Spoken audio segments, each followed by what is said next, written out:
todos. Hola, Julio. Un segundito que estamos. Un segundito, Dale, por favor. está. Entendido, esperen, porque estamos grabando con otra estamos haciendo pruebas. Julio, te escucho. ¿Cómo Y una estás? pregunta, doctor, nada más. Hace 15 días, desgraciadamente, no pude estar yo en el curso porque tuve un asunto que atender aquí en mi trabajo y yo quiero saber si esa sesión de hace 15 días la van a subir al YouTube. Es que no la tuvimos. No hubo. No No, hubo, tuvimos un problema con la internet. así que no has perdido nada, Julio. Sí. Perfecto. Hubo un problema con el módem y Nos esperamos. conectamos y se nos cortó y no No pudimos. hubo manera de levantar la sesión. Por Pero algo pasó. esta sería la que va a continuar con esa vez que habíamos hablado. Bueno, voy a comenzar. Gracias. Buenas noches a todos. Estela, contá qué novedad tenemos. Bueno, pero esto es para los que estén aquí en Buenos Aires. Este sábado hacemos, no es una presentación de libros, porque ella lo presentó en Córdoba, Susana Berkovich, pero va a hablar sobre el libro. ¿El libro se llama? Diván, paisaje Adentro. adentro. Yo iba a decir afuera. Bueno, Perdón, ¿solamente es presencial o va a haber transmisión?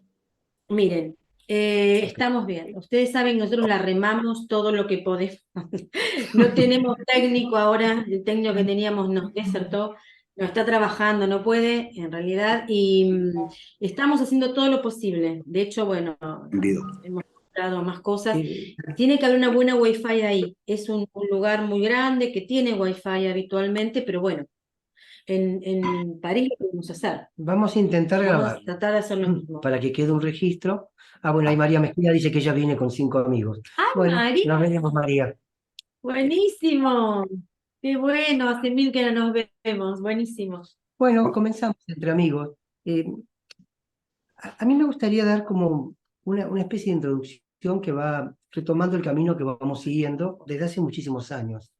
Y hace un tiempo que nos hemos detenido en lo que podríamos llamar, este va a ser el título de una actividad en París el 31 de mayo del año que viene, junto a Estefan Nadó, Mauro Murasawa y Carlos Segovia, filósofo de Madrid, un Guattari más allá de Deleuze.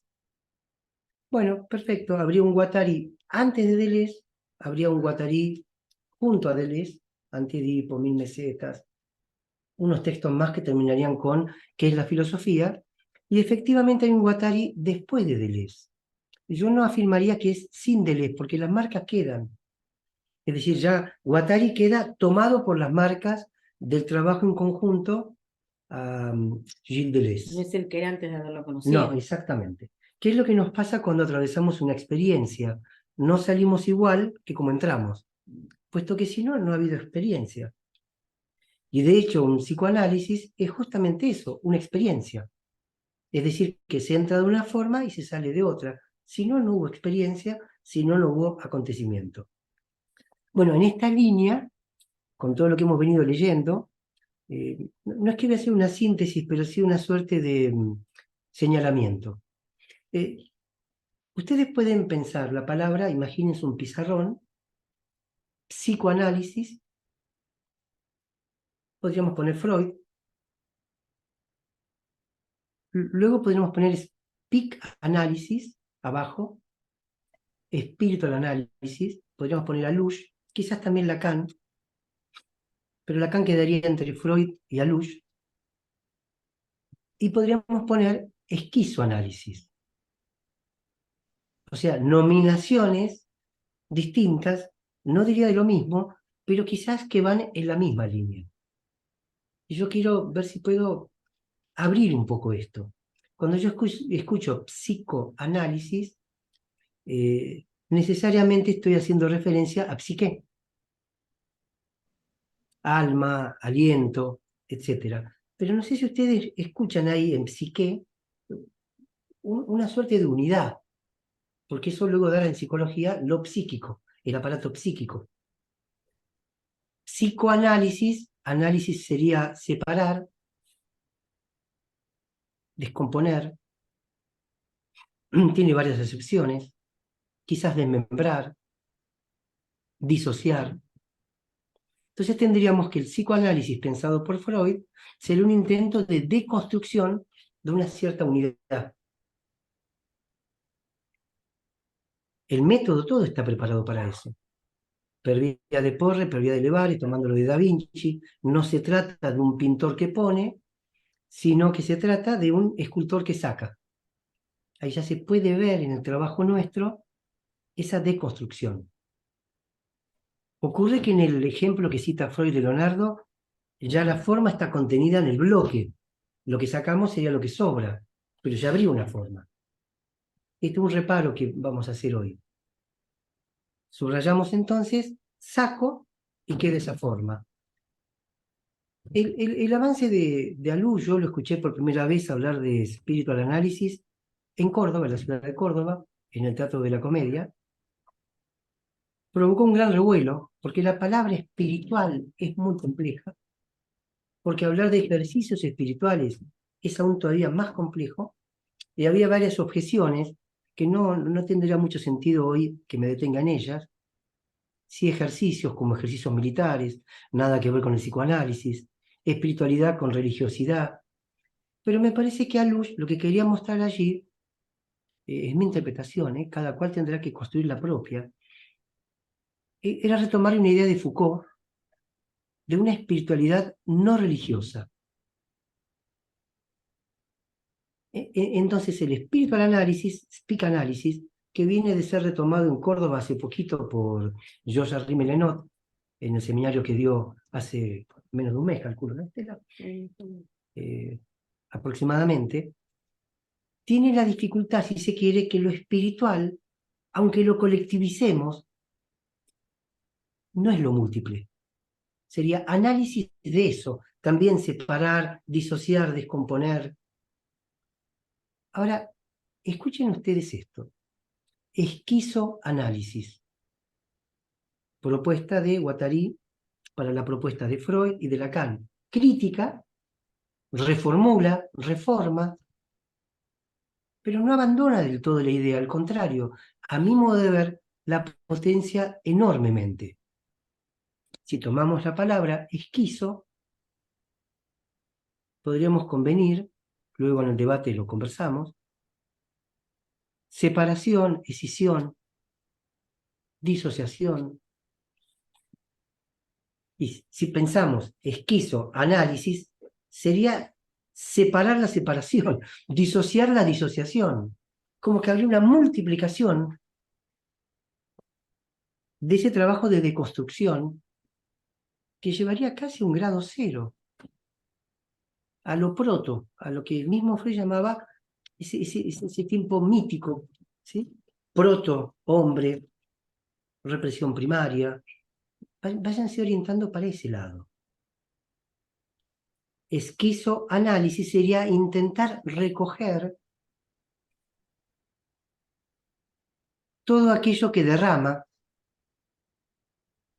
todo lo que se cae de esa represión primaria, en términos de Freud, de esa estructura simbólica en términos de Lacan, que siempre deja algo por fuera.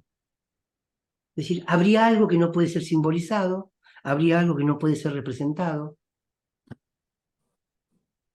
Y al menos en mi formación o deformación, ese no era el lugar para ir a buscar, había que ir sobre lo estructurado, había que ir sobre aquello que venía después. Y la represión primaria quedaba como un tiempo mítico, casi como una reconstrucción teórica. Necesaria como hipótesis para hablar de una represión secundaria. Que era todo el tema de lo mítico en Freud, ¿no? De toda esta cuestión de lo originario. Si se tomaba un esquema evolutivo, por ejemplo, cuando yo hacía en mayéutica cursos con Roberto Harari, a él no le gustaba hablar de represión primaria, porque decía que la represión primaria convoca un fantasma evolutivo. Es decir, represión primaria, entonces la que le sigue la secundaria, una línea evolutiva. Él prefería hablar de represión originaria. Y luego sí, al originarse el aparato, hablar ya de represión secundaria. Pasa que, como dice Estela, esa represión primaria era necesaria como hipótesis para que hubiese un retorno. Debió haber habido. Claro, habrá habido represión claro. primaria. Ahora, si no seguimos esa línea que nos lleva a una temporalidad cronológica,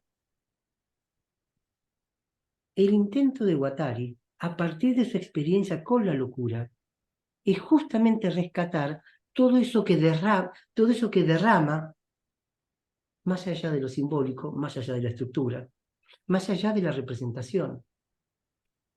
Todo aquello que transitoriamente vamos a llamar vivencial, que es del orden de la vivencia.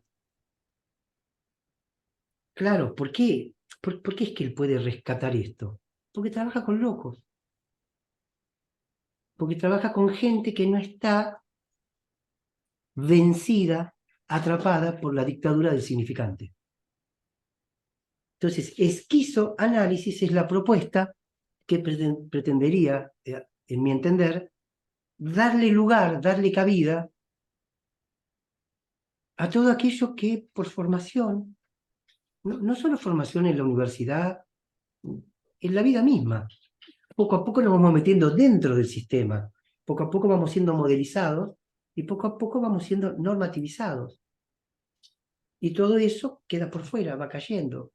Queda en el terreno del arte, porque el sistema capitalista nunca toma muy en serio el arte, entonces se permite allí ciertas, digamos, delirios. Total, de última, es un teatro, es un museo, pero de ahí no pasa.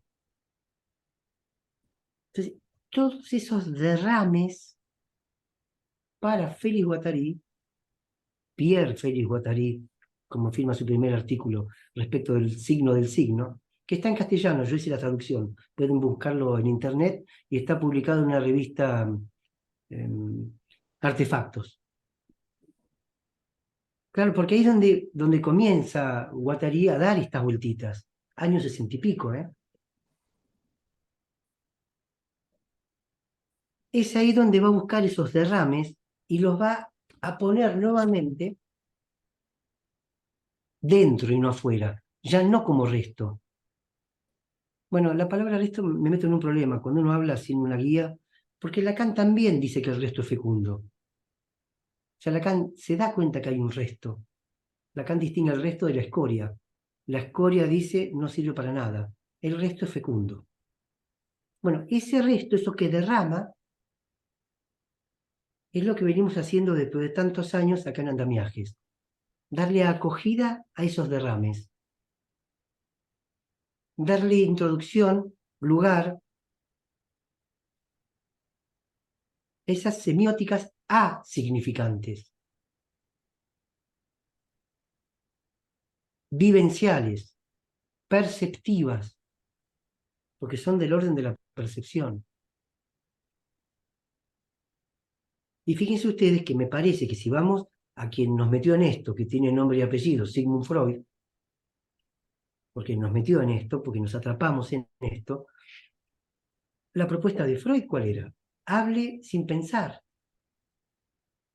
Lo que introducía ese nuevo discurso, ese nuevo lazo, lo que propone esa subversión de Freud, no es solo poner el saber en el campo del otro, lo cual implica quitarse él del lugar del experto, salirse del lugar del que sabe, sino también sacar al otro del lugar de experto. Porque en la medida en que uno empieza a hablar, como me pasó recién, me pierdo, es lo que le pasa a los analizantes, se pierden. Y esa es la idea. Y esa es la idea, perderse. Pero perderse para encontrarse en otro lugar que el que se está. De allí que el dispositivo inventado, no sé si la palabra dispositivo está buena, pero se me ocurrió esa. El dispositivo inventado por Freud es justamente llevar al otro a que se pierda, a que se equivoque, a que ya no sepa qué decir. Que habitualmente, ustedes son colegas míos y les pasará lo mismo, basta que alguien diga, hoy no tengo nada para decir, hoy no se me ocurre nada, ya no sé qué decir, cuando finalmente empieza una sesión. Porque se acabó la discursividad. Porque es en esa caída donde algo de ese derrame puede ser tomado en consideración. Por eso vimos el libro de Eduardo Kohn. Cuando trabajamos el libro de Eduardo Kohn es porque este antropólogo, con los trabajos que hizo de campo en Ecuador, con una, entre comillas, tribu primitiva, que da lugar a esas semióticas, a esa semiosis viviente, que da lugar a esto que está más allá de lo simbólico y que lo asumen como forma de vida, nos permitió pensar, nos permitió reflexionar, que no es lo mismo, nos permitió razonar, que tampoco es lo mismo. Quizás un análisis deconstruye el pensamiento para llevar al razonamiento. Pienso donde no soy, soy donde no pienso. Eso también es Lacan. Cuando critico, no critico en el sentido de el espectáculo, sino en el sentido kantiano. Crítica de la razón es un estudio sobre la razón, no despreciar la razón. No es una crítica de sacarle el cuero, como decimos en Argentina, sino de tomar ese tema y ver qué hacer con eso. Dado que a todos nosotros esas semióticas asignificantes, esos derrames, nos atraviesan todos los días. Sueños. Cada noche nos metemos, nos volvemos líquidos. Yo creo que en el sueño uno entra en estado líquido. Y cuando uno se despierta, uno vuelve a un estado casi sólido. La razón, el binarismo, el mundo donde vivimos, absolutamente binario. Y en cambio, cuando dormimos, hay un fluir, hay un filum, y digamos la palabra, un filum maquínico. Por eso en ese lugar es donde Félix Guattari ubica las máquinas. Un inconsciente maquínico. Un inconsciente que no está estructurado como un lenguaje. Voy a apagar esto. Un inconsciente que desborda cualquier noción de estructura, que sobrepasa todo eso. Yo sé que hay un montón de objeciones que se podrían hacer, pero prefiero hablar, en todo caso, en el debate, porque creo que Lacan, lo que podríamos denominar, aunque no me gusta decirlo así, el último Lacan, lo hago simplemente para una cuestión de ordenamiento discursivo. Eso último que Lacan produjo es también una caída de la estructura. O sea, Tal decía que era una manera hasta de liquidar el significante, de irse más allá del significante. Pero el significante mismo en Lacan no es lingüístico. O sea que Lacan también da este paso a un costado, por lo menos por ahora. Entonces, el quizoanálisis es encender esas máquinas, es conectarse con esas máquinas, es darle entrada a esas máquinas, es potenciar enormemente la creatividad de cualquiera que se dedica al psicoanálisis. Dado que si se dejan de lado todos estos derrames y se los ven como inconvenientes o cosas como la mala hierba, a sacarla del jardín, y sí, van a tener flores muy lindas, pero no deja de ser un jardín edípico. Por eso la experiencia de Eduardo Kohn es en la selva. Por eso el esquizoanálisis es nadar en aguas abiertas. Y el psicoanálisis es nadar en pileta. Hay mucha mayor seguridad, pero no se puede ir más allá de las paredes. Cuando se nada en aguas abiertas, se nada en un sinfín. Y esta me parece que es la propuesta de Félix Guattari. Para hoy traje una entrevista que le han hecho a Guattari en el año 91, que luego fue retomada por la revista Chimère en el año 96. Es una revista que se llama Terminal. La interview la realizó Emmanuel Videcoq en diciembre de 1991. Le pusieron por título La pasión de las máquinas. Entonces, la revista Terminal, en boca de Manuel Videcoq y Jean-Yves Sparel, le preguntan a Félix Guattari: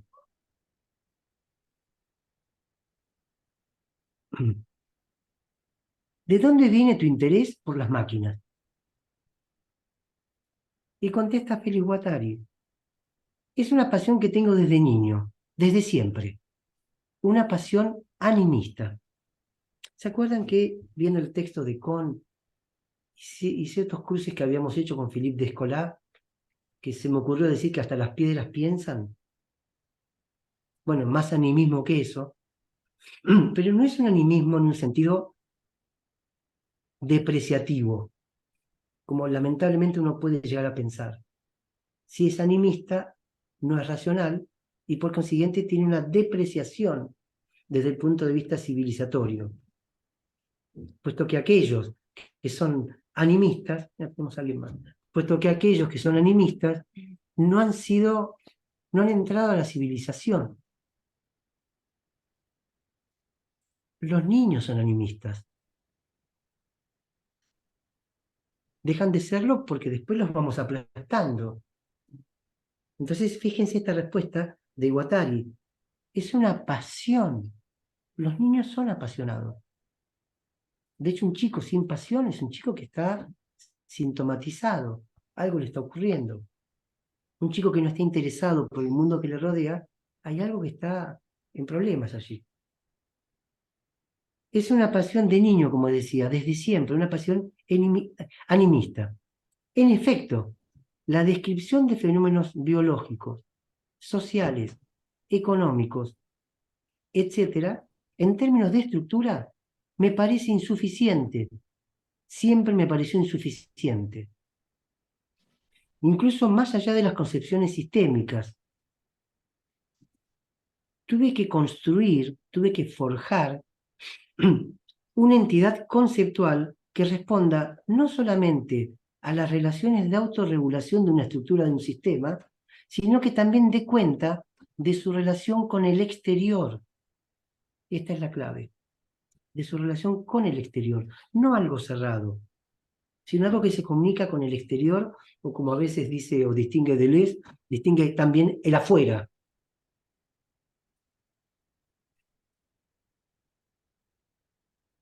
Porque una máquina está siempre en diálogo con una alteridad, con lo que la rodea tecnológicamente, con lo humano, pero también, fíjense la complejidad del sentido de la palabra máquina, hasta dónde llega este concepto. Cuando él dice me tuve que forjar, es nuestro trabajo, forjar instrumentos para poder entender por dónde estamos, porque estamos en la selva, no hay camino, porque estamos en el mar. No es la pileta que dice, desde aquí no pase porque ya, si usted empieza la parte profunda si no sabe nadar. Porque es caótico. Entonces hay que construir de alguna manera esos elementos.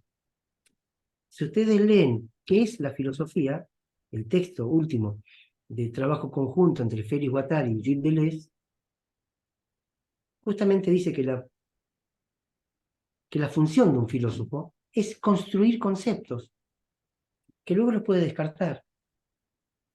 Entonces, Guattari, para poder pensar el campo de su experiencia, tuvo que construirse un concepto, el concepto de máquina, que es un concepto muy amplio, extremadamente amplio.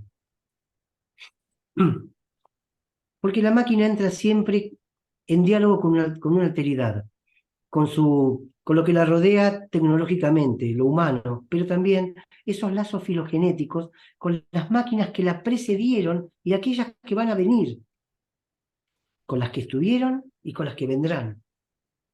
La máquina está viva. Aparece entonces ahí una nueva forma de alteridad, aquella que está situada en el tiempo. Es un plus de alteridad.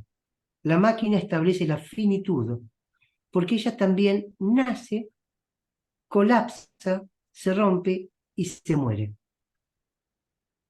La máquina también nace, colapsa, se rompe y se muere.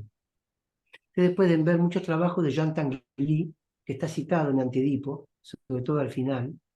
Es un escultor suizo, conocido como el escultor del movimiento, pareja de Niki de Sanfal.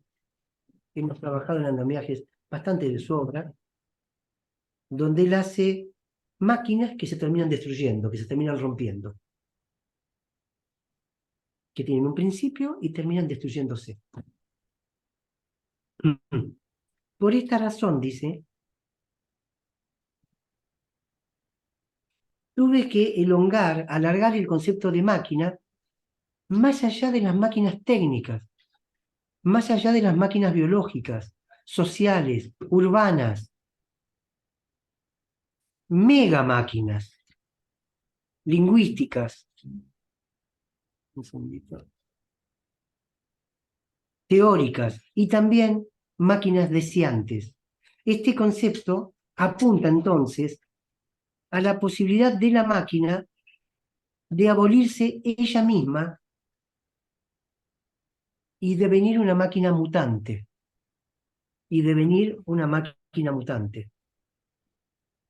Esto le digo es fantástico porque es lo que pasa en nuestras vidas.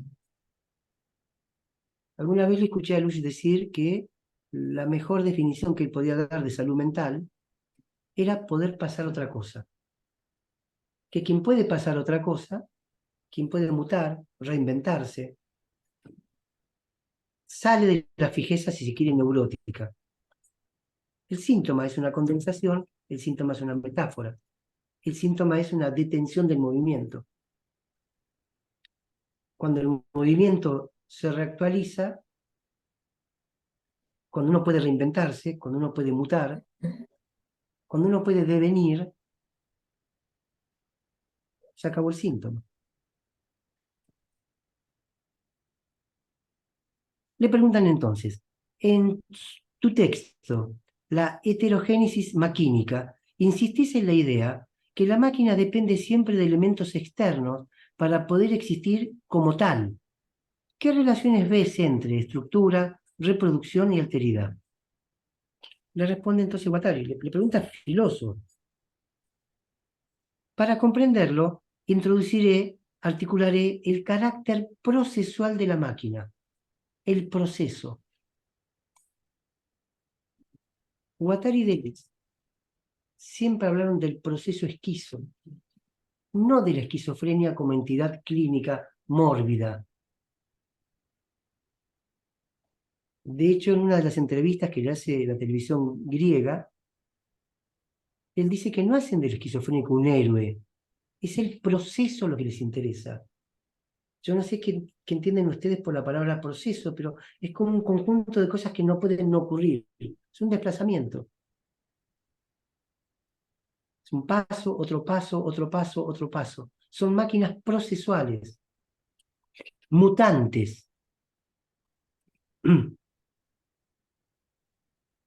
La esencia de la máquina no proviene de una continuidad indefinida.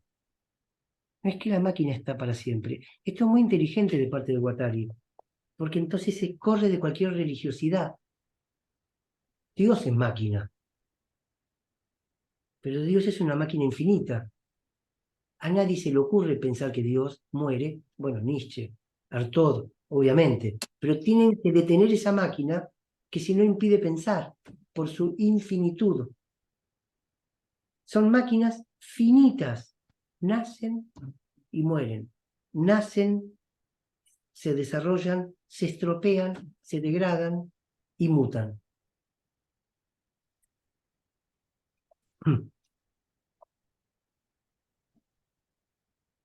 Para esto debe intervenir un fenómeno de ruptura, de corte, como para los individuos en el seno de la especie y entre las especies ellas mismas en sus filums evolutivos. Hay vida y hay muerte de las máquinas tecnológicas teóricas. La existencia de este colapso, de esta gran complejidad, su abolición tiene un nombre: caósmosis.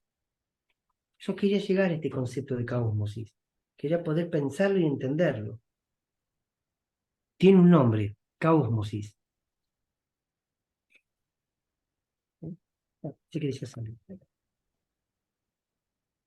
Uno puede estar en relación altamente diferenciada con el mundo, con lo que nos rodea, pero también puede no estarlo, puede desaparecer, puede disolverse en el caos.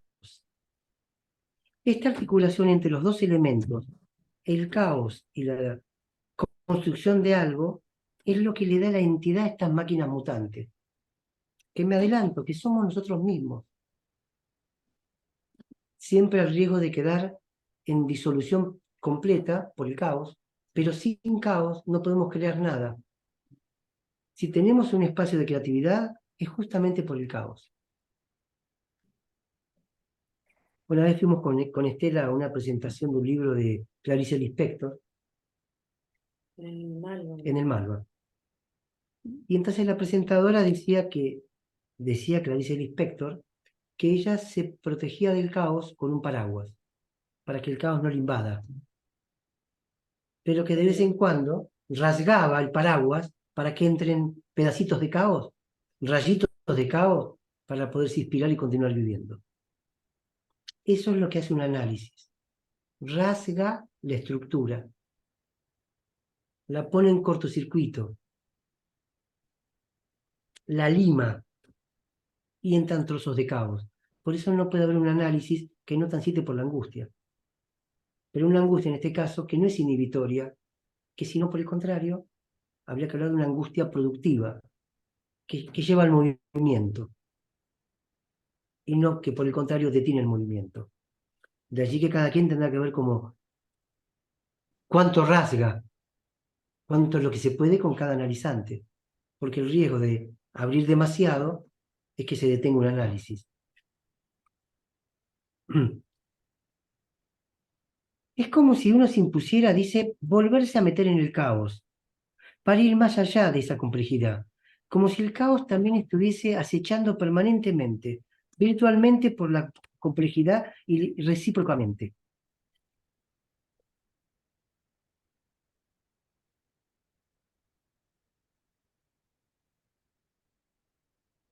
Le preguntan, ¿el mundo maquínico y técnico finalmente se constituye entre el humano de hoy en día, según vos? Dice, ¿eso que hay allí impide pensar, limita la velocidad del caos? El año que viene, si seguimos trabajando juntos, vamos a trabajar a un teórico de la velocidad que se llama Paul Virilio. Es un arquitecto y filósofo francés que se especializó en el estudio de la velocidad y el impacto que produce en nosotros la velocidad en la cual estamos. Vivimos con velocidad. Es más, creo que intentamos a veces detener un poco esa velocidad. Infinita, permanente. Paul Virilio. Dice, eso impide pensar. ¿No hay otros modos posibles? ¿No hay otros campos posibles? Y Félix Guattari contesta, bueno, yo veo dos, entre otros, a señalar. El mundo de la filosofía,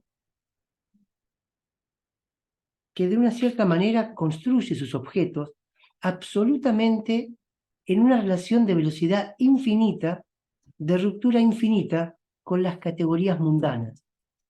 Es cierto, el filósofo rompe permanentemente, rasga. Bueno, Sócrates, Alegoría de las cavernas, Freud. Escuchamos que Marx también. La gente que es disruptiva. Por eso son tan difíciles de entender o de escuchar. Porque hablan con una lengua que no está construida. Por eso Lacan tenía que inventar palabras. Casi como volver al balbuceo infantil, que Alush jorobaba con el psicanálisis, ¿no? Como una manera de algo que no se entiende bien qué es lo que quiso decir.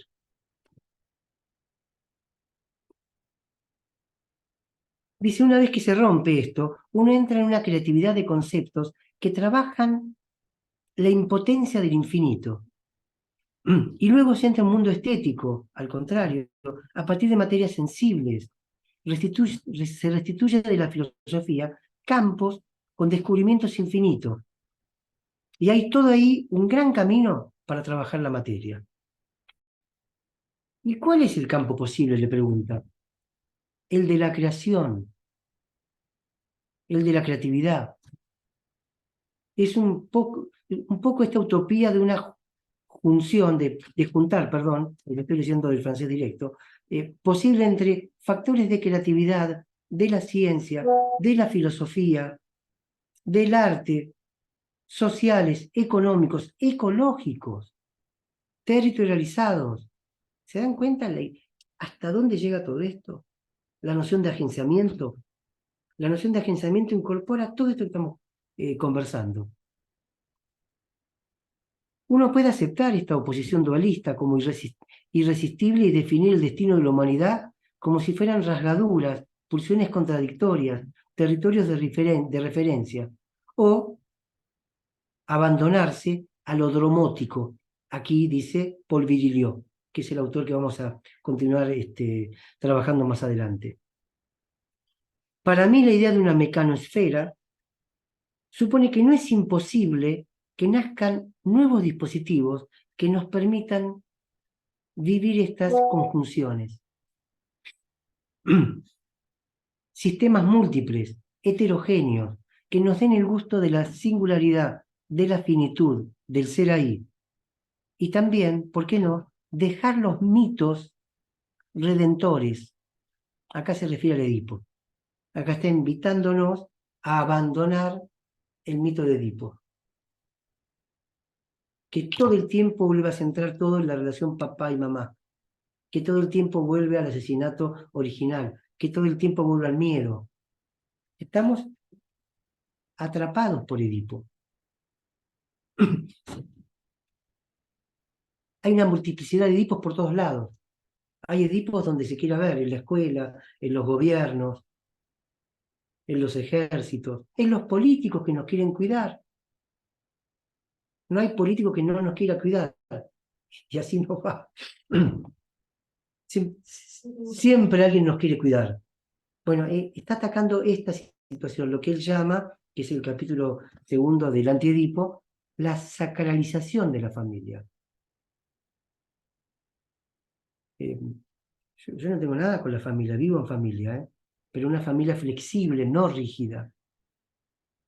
El problema es cuando se vuelve sagrada, no por la noción de familia, sino por la noción de lo sagrado. A tu padre no se le contesta. Chao, listo, ok. Al analista no se le contesta, si no es contra transferencia. Y por ende, el disruptivo es el otro. Bueno, los analistas también tenemos que dar cuenta de lo que hacemos, tanto como que los padres tendrían que dar cuenta de por qué hacen lo que hacen. Porque si no es legítimo que lo hagan por el solo hecho de ser padres o de ser madres. Nadie se pregunta por qué, lo hago y punto. Ya termino y debatimos. Hay que salir de este carácter de generalidad abusivo que caracteriza la esfera mediática. Es decir, que a la esfera mediática, al cierre de lo mediático, él propone una mecanosfera habitada por cantidades de máquinas conectadas entre sí, que cortan, que nacen, que se destruyen. Es un delirio. Esto que estoy leyendo es un delirio. Pero ¿no dice Lacan que el delirio era restitutivo? ¿No es el delirio el que volvía a poner de alguna manera las cosas en su lugar? Es un delirio. ¿Qué análisis no es un delirio? Del que se espera que traiga una ciencia, decía Lacan, ¿no? Dice, habrá también todo un descentramiento que va a llevar una práctica que llamé ecosofía. Una disciplina que tendría que ver con la política, con la ecología, con el arte, con la ciencia, y que sería también una práctica específica, una suerte de sabiduría no contemplativa. Y ya para terminar, les voy a leer una introducción muy mínima de algo que dice Stefan Nadeau, que es quien compila este libro, se llama Guattari, ¿qué es la ecosofía? Ahí lo pongo más en cámara. Creo que está en castellano, no lo sé. Acá traje para hablar con ustedes, si es que lo encuentro. Bueno, lo digo sin leerlo. Que la noción de ecosofía en Guattari está más cerca de la filosofía que de la ecología. No es que él hace ecología, porque es una noción muchísimo más abarcativa. Porque lo que llamamos síntomas no tienen que ver con algo individual de alguien, sino con algo procesual del agenciamiento donde estamos instalados.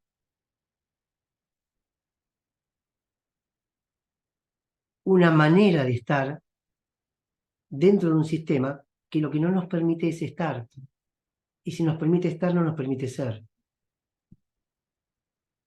Y cuando somos reprimidos.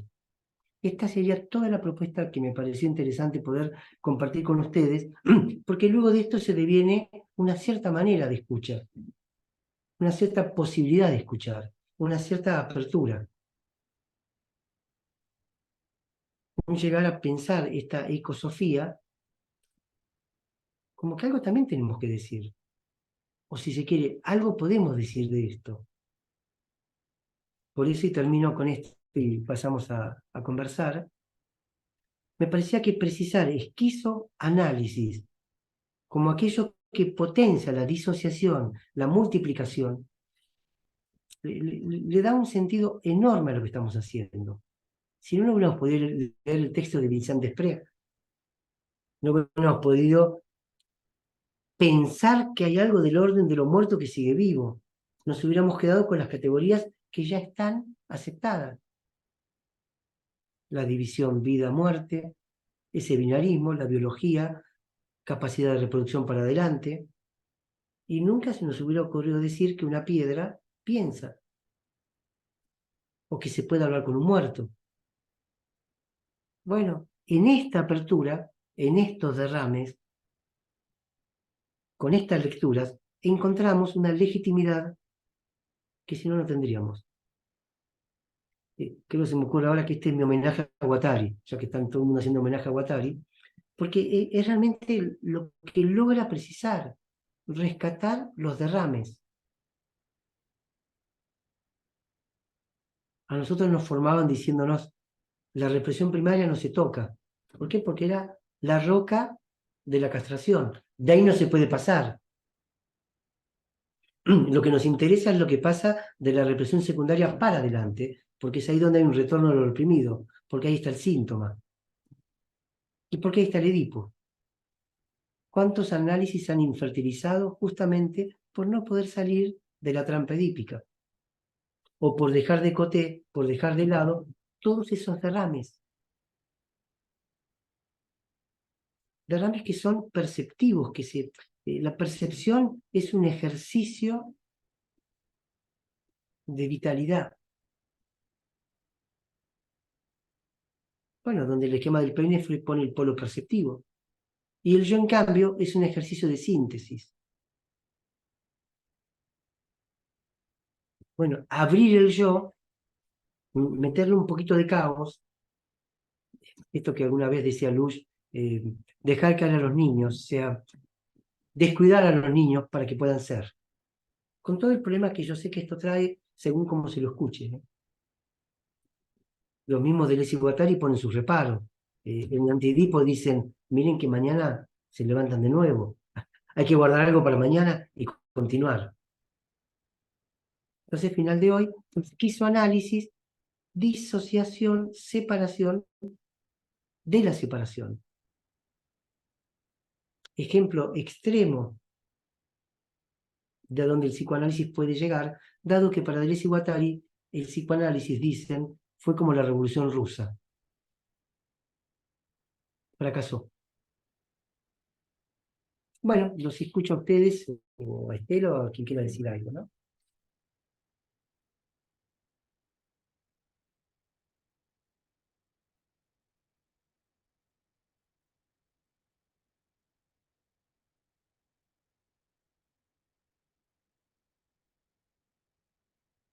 Jaime, Hola, ¿qué tal? Buenas noches a todos. buenas Ah, noches, Jaime. eh, bueno, según yo, tres cositas que quisiera comentar. Me resuenan muchas cosas. De entrada, diría por ahí, me siento comprendido por un lado, porque he tratado por ahí compartir que no me emociona tanto ir a un aviario que ir a adentrarme a la selva y de pronto encontrarme con los changuitos, con una que otra ave por allí cantando y buscarlo, que, que eso me produce una sensación que no experimento si voy ahí donde están todas las aves ya atadas, ¿no? Dispuestas para el disfrute de no sé quién, pero por lo menos para mí, ¿no? Eso, por un lado, como un comentario. Y el siguiente comentario viene siendo que tres términos que se han mencionado, que eh, como que la siento como si fueran la misma cosa. Por un lado, máquina, por otro lado, dispositivo, y por otro lado, aparato. Eh, por ahí la siento como que hacen alusión a una cosa. No sé si misma cosa, pero me hacen imaginar algo. ¿No? Cuando digo aparato, al mismo tiempo pienso en dispositivo, como si fueran una especie de sinónimos rodeando algo. Y, bueno, eso sería como el segundo y lo tercero. Eh, Esto último que venía comentando usted, Eduardo, de disociación y de hablar con los muertos, ¿no? Y en función de de la lectura que vengo haciendo de los textos de Freud, eh, me pregunto si de pronto hablar con, con los muertos no viene siendo eh, como hablar con un dormido. Eh, Algo distinto a que alguien dormido hable, sino alguien que está durmiendo y alguien que está despierto, pues hablen. Y si quien responde, si en el caso del que está dormido, quien responde, más bien ahí, ¿quién responde? Y Bueno, lo menciono porque en el texto de Freud, la interpretación de los sueños, eh, va a decir respecto al inconsciente que como que responde a lo esencial, a lo que es de su interés, ¿no? Entonces, alguien, lo que él relata es, eh, dice más o menos así, alguien le habla, le pregunta a alguien que está dormido, ¿estás dormido? Y el que está dormido responde, no. Entonces, el que está despierto le hace otra pregunta, ¿me puedes prestar dinero? El que está dormido responde, estoy dormido. Bueno, y a partir de eso, pues me quedo pensando si de pronto hablar con los muertos no viene siendo, hasta cierto punto, hablar con un dormido, algo así. Es muy interesante lo que planteás, ¿no? Yo siempre digo, cada planteo que uno tiene, hasta donde puede, debe llevarlo adelante, hasta donde pueda llegar. Eh, si borramos la distinción vida-muerte, cuando decimos que hablamos con un muerto, si no hay distinción, no habría diferencia hablar con un vivo. Es decir, si uno toma y extremiza o radicaliza lo que estamos hablando, si hay distinción vida-muerte, cuando hablo con un muerto digo es alguien que murió. Si hay una continuidad o una mutación, que es una forma de continuidad, pero con corte, ya no puedo decir que está muerto. Que era la hipótesis que planteaba Vincent Desprez, que no podía ser la nada lo que les está deparado a los muertos. Entonces eso abre a experiencias. La experiencia, Jaime, es la construcción del ser. La vida es un atelier, un taller del ser. Y mientras estamos vivos, estamos construyendo, deconstruyendo, reconstruyendo ese ser.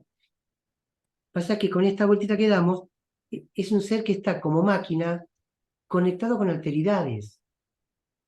Y al hablar de máquinas, caen también las nociones de identidad. Hablamos con los muertos.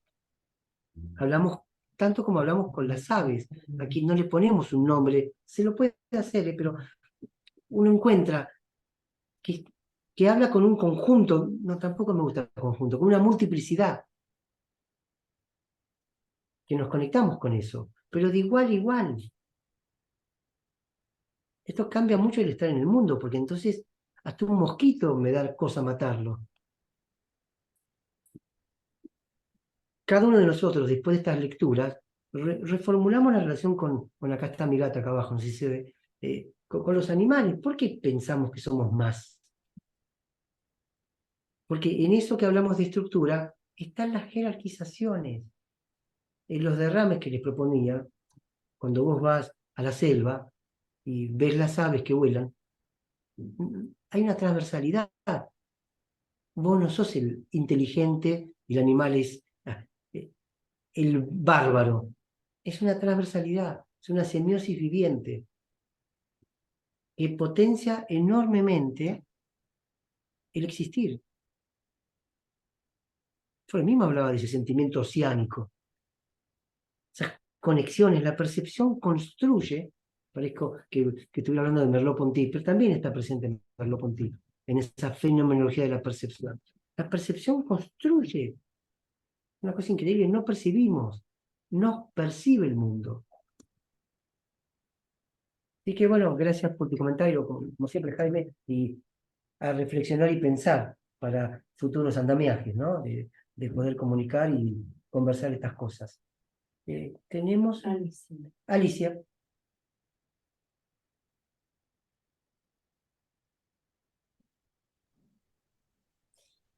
Sí, ahora cuando decía Jaime, dispositivo, máquina, eh, em, y creo que nombró artefacto o algo parecido. Aparato. Em, aparato, dijo, sí. En arte se está usando mucho el término artefacto. A diferencia, ¿no? Y ahora miraba, a ver la definición acá en Google, estaba mirando, y dice que es un conjunto de elementos,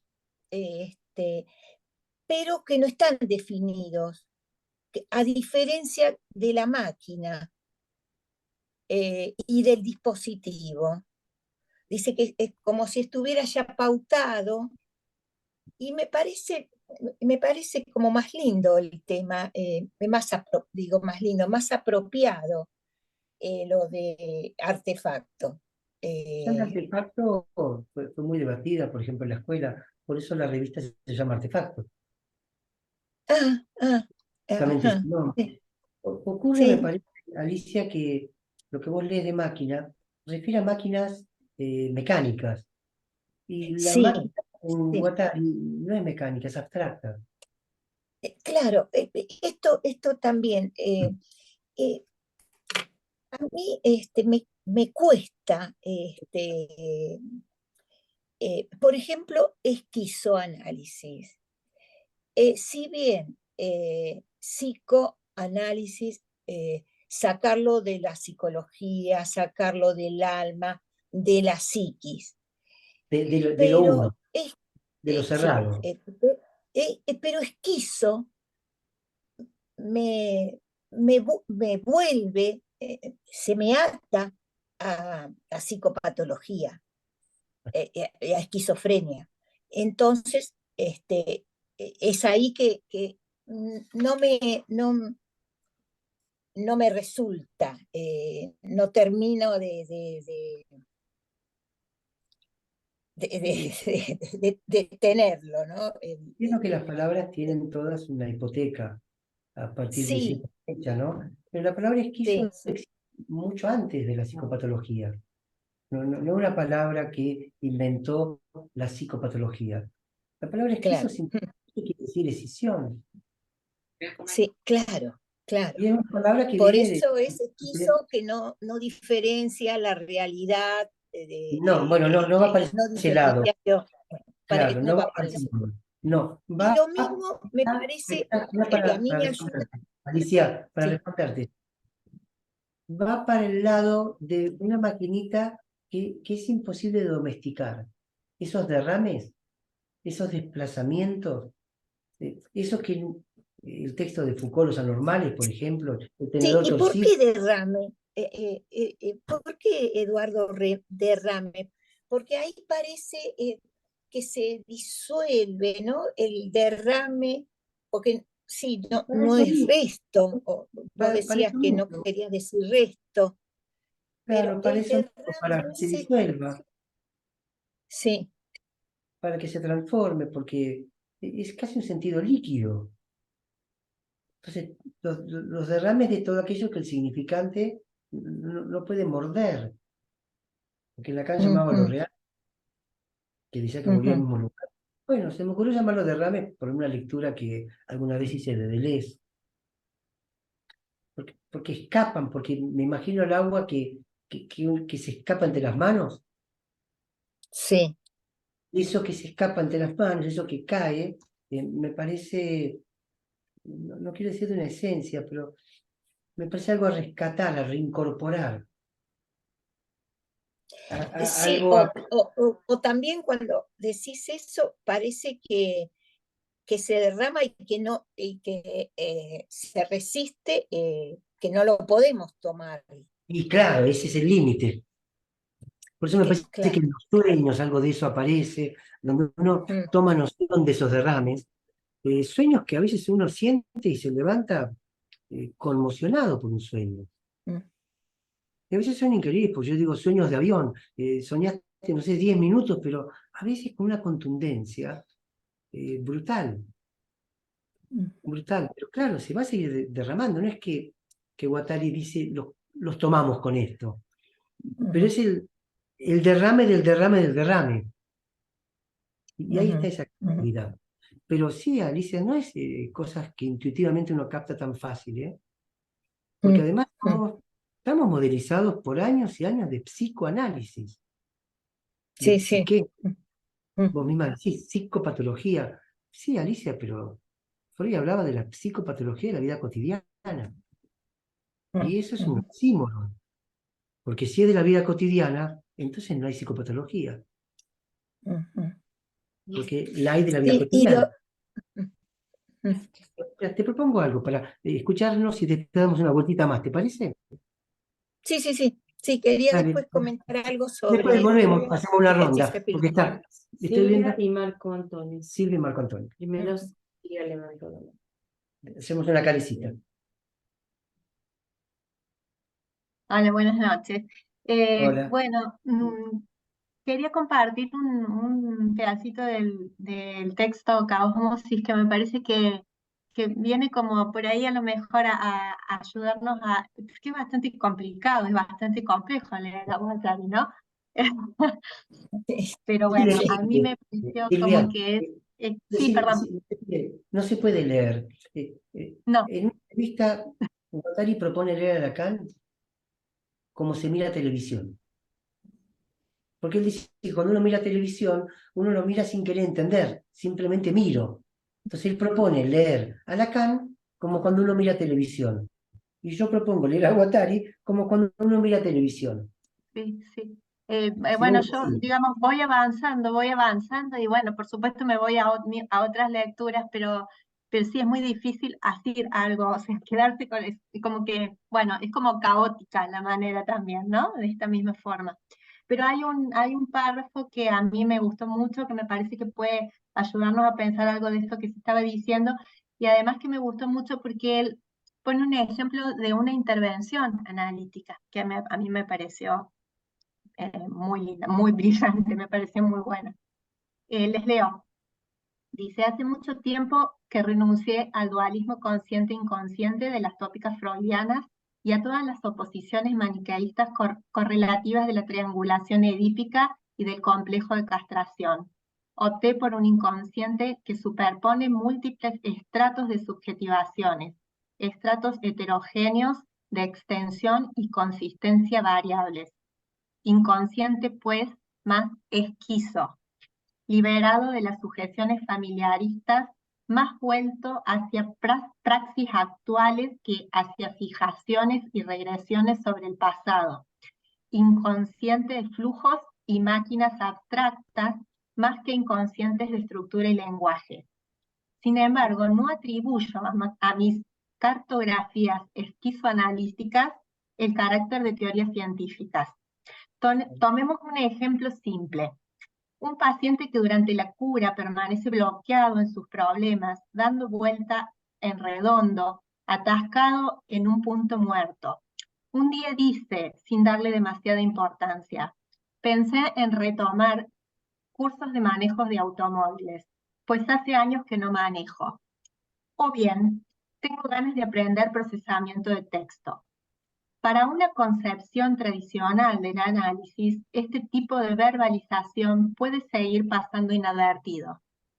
Sin embargo, semejante orden de singularidad es capaz de convertirse en clave disparadora de un ritornelo complejo que modificará no solamente el comportamiento inmediato del paciente, sino que le abrirá nuevos campos de virtualidad.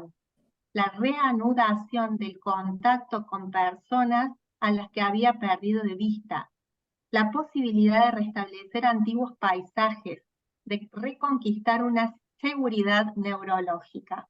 Aquí una neutralidad demasiado rígida, una no intervención del terapeuta resultaría negativa, pues puede ser necesario cazar la ocasión al vuelo, consentir, asumir el riesgo de equivocarse, probar suerte, decir, sí, esa experiencia es tal vez importante.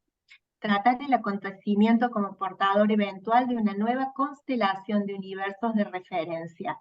Esta es la razón por la que opto en favor de intervenciones pragmáticas orientadas a la construcción de la subjetividad, a la producción de campos de virtualidad no meramente polarizados por una hermenéutica simbólica centrada en la infancia.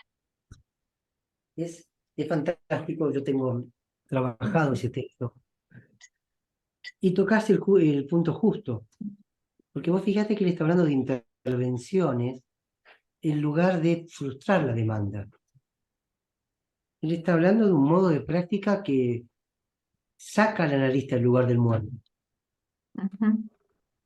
O en todo caso lo pone al analista en el lugar del muerto, pero como decía Jaime, del muerto que habla, del muerto activo, del que se vale de lo que le pasó cerca y lo toma. Cosas, se producen cambios enormes en la...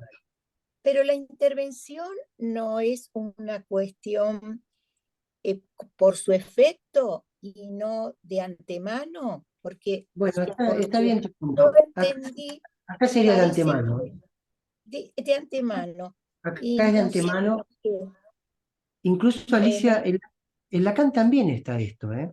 Porque Lacan muchas veces él dice que a veces una intervención en acto vale más que 1000 palabras, dice Lacan. Y que el salirse Pero del por los lugar... efectos, pero por No, los efectos. ¿Por qué a no, priori? ¿Por qué a porque esto es priori? a priori. Y claro, acá estaría siendo a priori. Sí, sí, Y, eso es lo que me hace ruido. claro, pero te decía, está en Lacan también está a priori, ¿eh?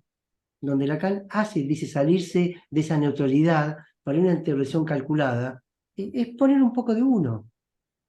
Yo sé que La eso choca, neutralidad también puede ser una intervención. o lo contrario. Por eso digo, a veces si nos enredamos Hay con que ver esto, el efecto, ¿no? y Habría siempre, que ver el efecto. acá ella lo que está marcando de esta causa es que pareciera que hubo un efecto por lo que Guattari está diciendo. Y nosotros no nos podemos meter con la clínica de otro que está diciendo, de tal cosa pasó esto. Ahora, es verdad Me también parece que en cada que sí, análisis porque uno él, va evaluando lo el que yo efecto. entendí que dice, otros no tomarían en cuenta, lo dejarían pasar, Claro, ¿no? Creo claro. que Sí, sí. sí. Sí, porque es ese analista callado. Es ese analista, digamos, que no interviene, sino a la espera de un juego significante, que no interviene. Esta es la crítica que están haciendo. Por eso Guattari dice esquizofrenizar el campo analítico. isofenizar el campo analítico, plantea una revista que ya no está en ese lugar de tanta neutralidad. De hecho, Guattari llega a decir un ejemplo personal. Creo que en Caos Mossi también lo dice. O sea, aportar un ejemplo personal. Es una construcción de a dos, donde el lugar del muerto ya quedaría bastante cuestionado, ¿eh? Con toda la dificultad que esto trae y con la práctica de cada uno.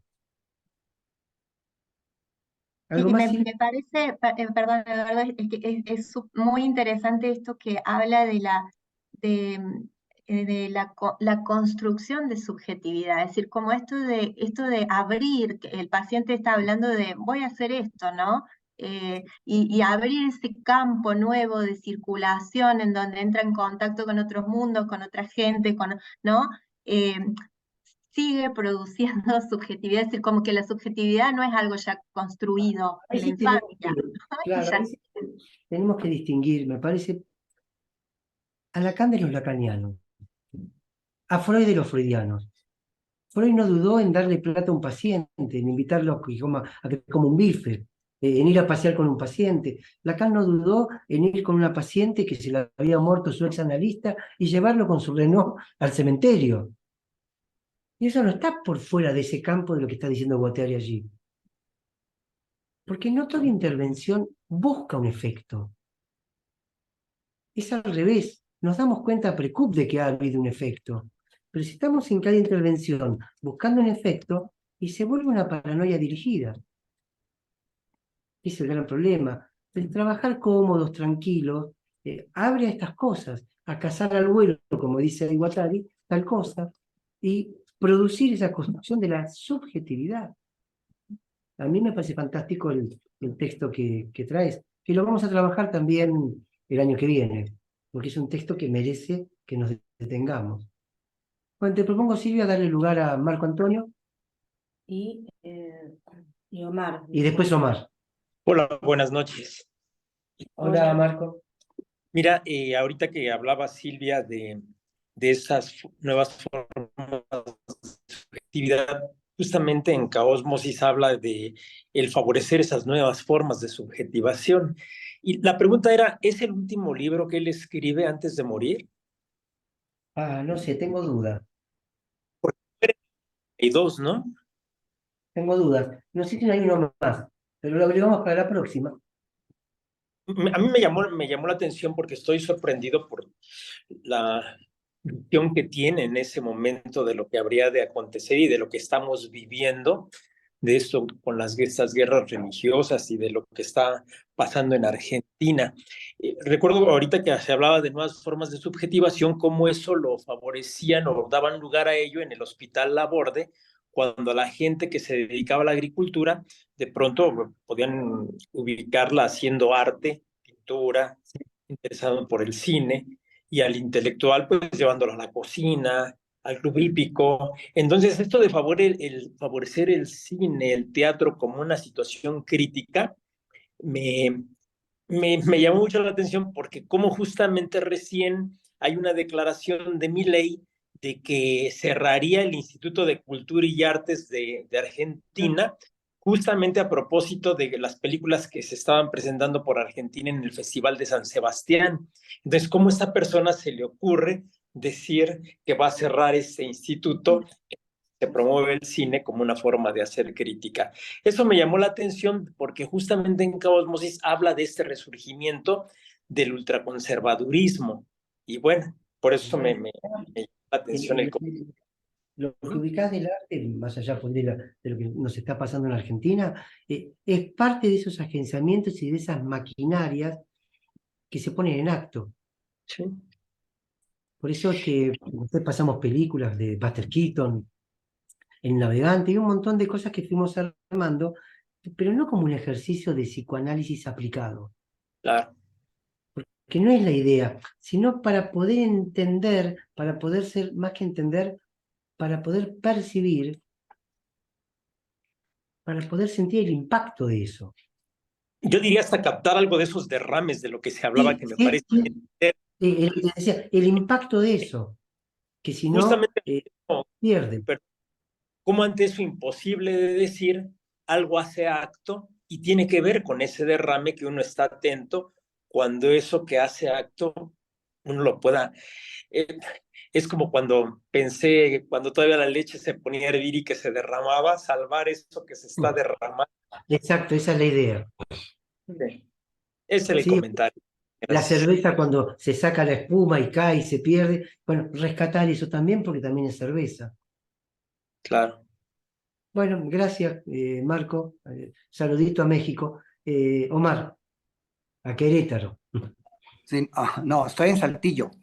No, no, yo decía Marco Antonio. Perdón. Ah, Bueno, buenas noches. ¿Dónde es Saltillo, Omar? Es cerca a Monterrey, Nuevo León, acá en el noreste de México. Ok. ¿Ok? Bueno, con respecto a la palabra caósmosis, me parece que apunta, si la partimos como caos, a romper con el binarismo, ¿no? Que nos está habitando en esta formación de formación que, vaya, con respecto al guatarí. Pero también contiene la palabra ósmosis. Para mí, o sea, obviamente, yo creo que la mayoría lo pueden distinguir, pero yo no alcanzo a articular en este breve momento, o sea, la ósmosis es el movimiento del agua a través de una membrana, ¿no? O sea, que sería eso que ese residuo, eso que se escapa de las manos, lo que cae como sería como la ósmosis, aquello No, que, aquello que en el esquizoanálisis algo se tendría que trabajar, supongo. No no lo sé, había eso es. pensado así, pero me gusta cómo lo estás presentando. Gracias, ok. Me voy a quedar reflexionando, claro, es como absorber, porque la ósmosis es lo que pasa a nivel de las membranas celulares. Creo que hay un intercambio. Sí, si quieres te leo, aquí ya conseguí Dale. dice, el término ósmosis se refiere al movimiento de agua a través de una membrana semipermeable, debido a una diferencia en la osmolaridad, que es la concentración de solutos a ambos lados de la membrana, lo que genera una diferencia de presión osmótica, fuerza necesaria para el movimiento del agua. Es fantástico. Y bueno, es eso, está fantástico. Ilustra un poco, me parece, el título que él está proponiendo. Ujú. Y Ok. evidentemente viene de la química. Sí, sí, yo creo que algo de lo que decís me gustaría darle más vueltitas, ¿eh? Pero está interesante pensarlo de Sí, esa forma. viene de la química, pero es un fenómeno físico. Es un fenómeno físico, claro. De presión contra presión. Ujú. Y de como trasvase o Eso último, transmina. eso último. De trasvasar, de pasar de un lado al otro. Ujú. Ok, gracias. No, gracias a vos. ¿Tenemos alguien más? No sé si Marco Antonio quiere decir otra cosa porque tiene la mano. Sí, que de alguna manera con esto que se menciona ahorita es favorecer en parte el caos. Esto como que decías de rasgar el paraguas. Una persona decía, es que si digo tal cosa en casa, esto va a generar mucho problema. Pues bueno, es necesario. Es necesario que eso quede sin movimiento, poder pasar a otra cosa, ¿no? Ahí donde algo se está cronificando, se ha venido cronificando. Eso que decís es magnífico porque efectivamente lo que nos pasa es eso, ¿no? Antiguamente, ponele 30 años atrás o más, se decía, uy, mi mujer empezó análisis, nos vamos a separar. Como que algo iba a pasar del orden de romper. Yo siempre me acuerdo cuando yo estudiaba psicología, No nos separamos, ¿eh? era muy chica, no, y cuando le dije a mamá que me iba a empezar a analizar, me miró y se puso a llorar, mamá era un poco intensa, se puso a llorar y me abrazó y me dijo, te vas a ir de casa. No me Bueno, fui. lo que Marco Antonio Ella pensó, dice, claro, efectivamente, poner en movimiento, recuperar esos derrames. Quizás ahí queda más claro lo que estaba diciendo antes Omar, esa ósmosis, esas tensiones que se producen, volver al movimiento, y sí, la verdad que provoca cierta cosa. Sí, En la película de Wall, todos caminan juntitos en la fila. sí, Porque en ósmosis va a flujos y contraflujos, ¿no? De suyo. Claro, Es, claro, claro. Movimiento. Sí, de hecho, me estoy acordando de una frase acá, quizá en Argentina también, que después de la tormenta, y si uso tormenta como sinónimo de caos, viene la calma, ¿no? Mira, voy a La, leer algo que me había sí. olvidado, pero me hiciste acordar. El libro de Guattari, que agenció Estefan Nadó, trae una pequeña, no sé si es una poesía, de Kenzaburo Ué, Premio Nobel de Literatura, que hemos mencionado varias veces. Claro, Estefan Nadó es alguien que ha viajado mucho a Japón y tiene libros sobre Kenzaburo Ué, además de haber agenciado los textos de Félix Guattari. Dice lo siguiente, esto está, creo que está en castellano, se llama Cartas a los años de nostalgia, Kenzaburo Ué, y dice, porque el veneno de la ceniza radioactiva y de la radiación es absorbido por las hojas de los árboles, las hierbas al sol, la espuma de los pantanos y se vuelve fuerza. Constaten que los árboles y las hojas de las hierbas no son muertas por la radiación, no son muertas por el gas carbónico y que siguen produciendo oxígeno.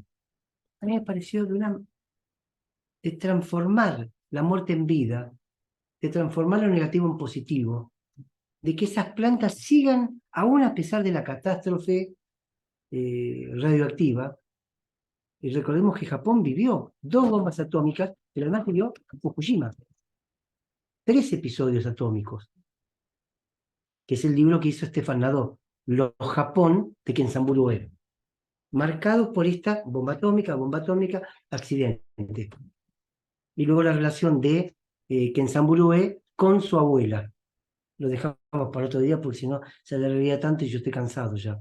Pero efectivamente, de lo que se destruye surge la fuerza. Eso es fantástico. Lo que nos lastima, la resiliencia, produce algo más fuerte que aquello de lo que nos lastimó. De ahí también está la ósmosis que estaba señalando Omar en este diálogo compartido. Porque es lo que produce un análisis. Perdón, ya voy Omar porque me inspiré. Es lo que decía Freud, fuerzas y contrafuerzas. Represión, retorno de lo reprimido. Él ve ese interjuego, por ahí pasa la cosa. Perdón, Omar. Sí, es breve. También otra frase me acordé, lo que no mata fortalece. Exacto. Bueno, damos la vuelta con Alicia, que la había Y interrumpido yo Silvia antes. también. Y después Silvia. No se No, escucha. no se escucha, Alicia. Alicia. El micrófono. Bueno, ahora que se decía sobre el movimiento, ¿no? Silvia leyó una parte donde es un término como fijación, pero creo que decía algo para poder mover esa situación, ¿no? Para que haya un cambio, para que se produzca. Creo que dice fijado o no sé qué término habías leído, no sé si en una partecita. Un inconsciente fijado, ligado a fijaciones, algo así, ya lo retomo. Sí, sí, porque dice más, dice algo más, como instalado, algo para que después se pueda mover hacia otra, que abra a otra. Bueno, eso pensaba. Y no lo estoy encontrando ahora, pero sí, sí, que no se queda con esa idea de inconsciente como ligado, como sujetado o ligado o trabado en fijaciones o en regresiones, ¿sí? Algo así. Sí, ¿no? sí. Lo que Silvia leyó, me parece, Alicia, alude a un inconsciente que va más allá del inconsciente que podemos llamar freudiano, que igual tenemos que tomarlo con pinzas, porque Ujú, Freud también tiene sus sorpresas. Pero es cierto que hay una práctica freudiana, si se quiere, que está centrado en ciertos conceptos. Fijación, ujú, porque era un concepto. Sí. Regresión, porque era un concepto. Ujú. Levantar las fijaciones era de alguna manera una manera de practicar el psicoanálisis. ujú. Paulo, voy a admirar un segundito. Pero justamente lo que está marcando ahí Silvia es un inconsciente mucho más amplio, quizás más el de la segunda tópica freudiana, más el del ello, donde Freud dice que lo inconsciente es la caldera donde ello hierve. Son esas cosas que a uno le quedan después de haber sido docentes, pero que te quedan porque son muy gráficas. Lo inconsciente es la caldera donde ello hierve, o sea que lo inconsciente se continúa, se continúa, se continúa. ¿No? Ujú. ¿A dónde? Para esas fijaciones son marcas. Y esas marcas nos dan la posibilidad de orientarnos, la posibilidad de construir algo, pero también uno se puede preguntar de qué nos priva. Esas marcas que nos dan una orientación, ¿qué es lo que nos quitan? Esa ayuda que me dan. Pero ¿qué dejo a cambio?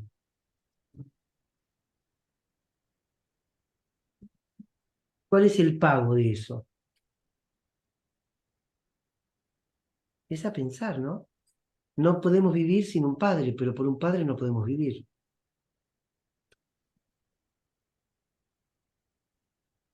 Qué complejo que es. Es muy complejo. Funciones que están destinadas a fallar, a fracasar, y ese es su éxito. Pero a su vez esto es visto desde el lado del padre, y del lado del hijo. ¿Qué hay detrás del rostro de los padres?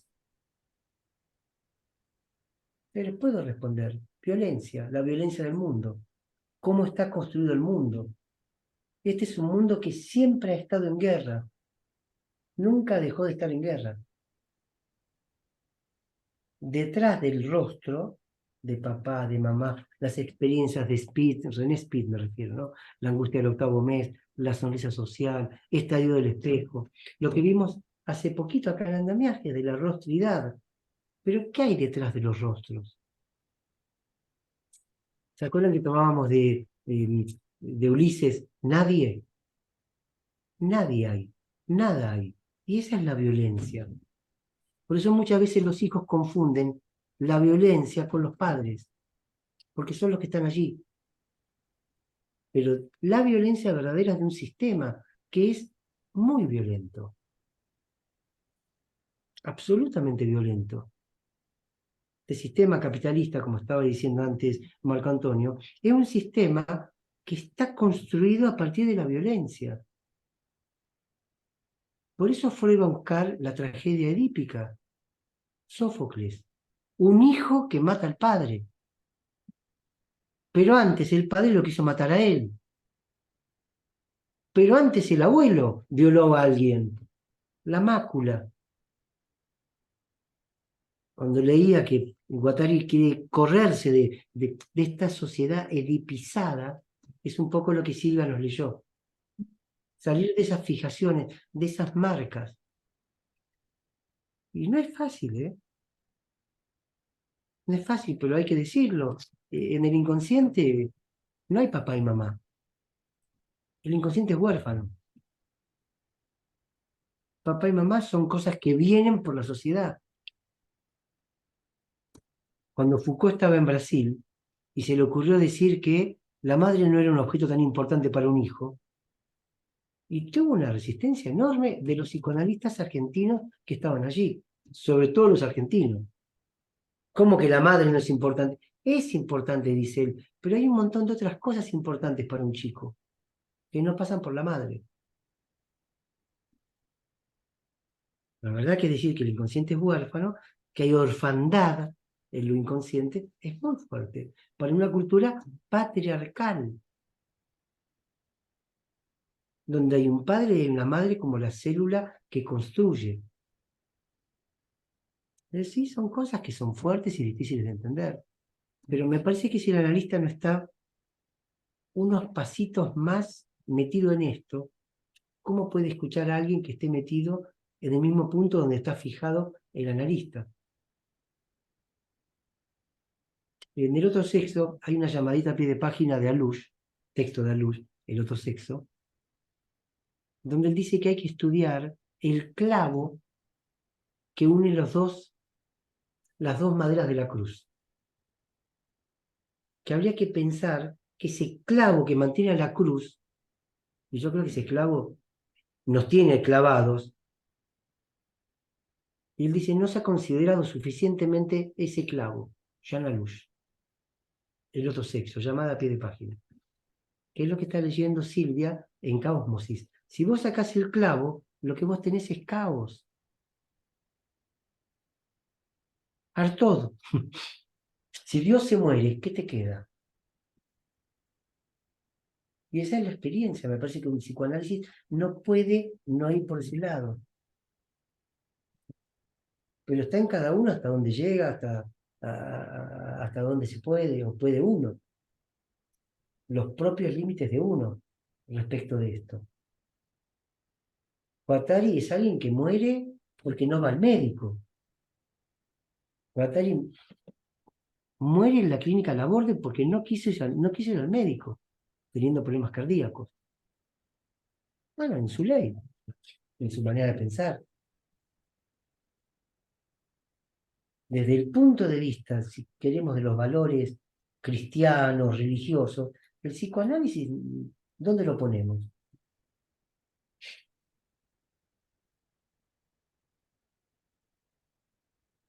Es disruptivo, subversivo. Desde el punto de vista social, ¿dónde ubicamos al psicoanálisis? En un reportaje que le hice a Guy Le Goffet, que está en internet, pueden buscar reportaje a Guy Le Goffet, que le hice hace más de 20 años, él estaba presentando en Argentina un libro que se llama Anatomía de la tercera persona, donde trabajaba Hobbes, el hombre es lobo del hombre, y se preguntaba por la relación del Estado con el psicoanálisis. Y yo le hago esta pregunta. Y él dice, ¿cómo el Estado puede regular algo que no entiende? ¿Cómo haría el Estado para regular el psicoanálisis si el Estado no puede entender el psicoanálisis? Si nosotros que estamos en esto no entendemos el psicoanálisis, ¿cómo se lo podría regular en una práctica aceptada por el Estado? O sea que hay una relación de ruptura entre el Estado y el psicoanálisis. Tenemos que aceptarlo. Tenemos un lugar paria. Chamanes, estamos por ahí. Un psicoanálisis oficial, y bueno, es el que hace Miller. Donde los libros están numerados, donde las clases tienen una fecha. Le pone clase. Lacan no daba clase, Lacan no era un profesor. ¿Cómo se le puede ocurrir poner clase? Clase de tal fecha. Es una versión universitaria de Lacan, con todos los problemas que eso trae. Pero bueno, no los quiero aburrir. Caosmosis. Bueno, hacemos una última intervención, Jaime, y nos vamos a dormir.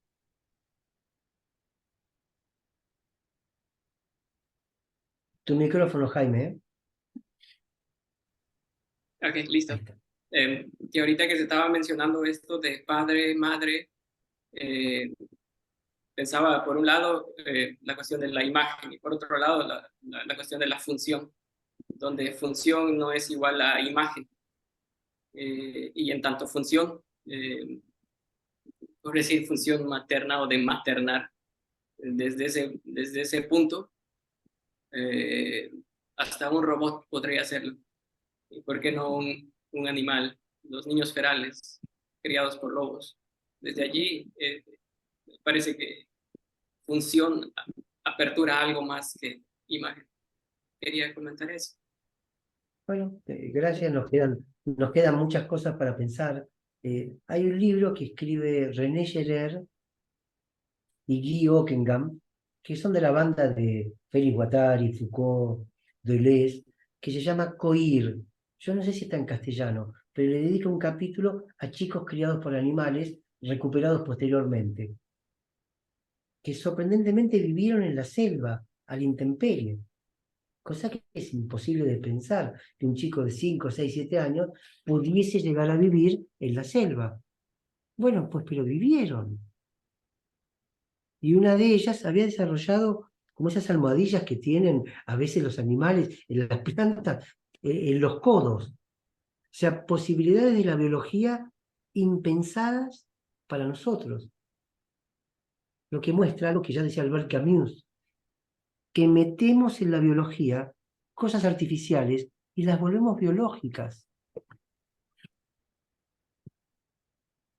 sea, que no es la biología la que determina el cuerpo, es lo social lo que determina el cuerpo. Increíble. Es lo social lo que modeliza el cuerpo. Por eso hablan de cuerpos sin órganos. O sea, un cuerpo organizado de otra manera. Sin órganos no es que no tenga riñón, no tenga hígado. Es que se organiza de otra forma. Sí, es apasionante, por lo menos para mí. Y es lo que hace que, no sé, me parece que con Estela no nos aburramos nunca de lo que leemos. Si no, estaríamos leyendo siempre lo mismo. Citando siempre las mismas clases. Por eso a mí no me gusta la precisión tanto. Me gusta sacar petróleo, pero no me gusta destilarlo. Son maneras, ¿eh? También valoro el que lo destila y te hace un texto premium, porque después lo consumo yo también. Pero a mí me gusta sacar petróleo. Bueno, buenas noches, ya es tarde para nosotros, y nos vemos en 15 días. Sí, y el que vaya el sábado, el que pueda venir el los vemos sábado. ahí, van a estar, bueno, además de Ah, Susana, sí, que va a hablar sobre su libro, va a haber 2 intervenciones de Jorge Baños Orellana y Juan Carlos Piegari. Y una performance. Sí. Okay. ¿De qué? ¿Nos podés contar la performance? No. El título. No. Lo que está en la Bueno, publicidad. sí, bueno, es Lacan hablando con una transfeminista. Ah, es importante. Bueno. Ok, buenas noches, gracias. Saludos a Susana Berkovich y buenas saludos a Susana. Se la vamos a mandar. Un saludo. Y dentro de 15 nos vemos. Hasta luego. Buenas noches. Muchas gracias, Eduardo y Gracias. Estela. Gracias.